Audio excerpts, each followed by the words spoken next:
आंख जो है वो पिछले एक हफ़्ते से मुसलसल फड़क रही है और कई दफ़ा वो इसी से बहुत कॉन्शियस होते हैं कि ये जो ट्विचिंग है, ज़ाहिरी बात है जब आप अगर किसी जगह पे जॉब करते हैं या लोगों के साथ कम्युनिकेट करते हैं और आप ये फ़ील करते हैं कि सामने वाला शख्स अगर इस चीज़ को बिल्कुल, नोट कर रहा है कि आपकी आई फड़क रही है या बाज़ औक़ात शर्मिंदगी होती है वो ट्विचिंग इससे। हो रही है, तो वो एक अच्छा मैसेज जो है वो कन्वे नहीं बिल्कुल ऐसे करती ही है।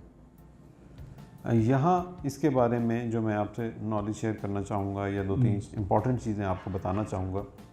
पहली चीज़ ये है कि ये चीज़ ज़हन में रखिए कि 99% केसेस के अंदर ये ट्विचिंग बिल्कुल इर्रेलेवेंट है, बग़ैर किसी वजह के है, अच्छा, इडियोपैथिक है, इसका कोई आम तौर पे कॉज़ नहीं होता है, नंबर अच्छा, 1। नंबर 2 ये कि ये कोई भी सीरियस चीज़ नहीं है। अच्छा। सबसे ज़रूरी बात जो आपकी सैटिस्फैक्शन के लिए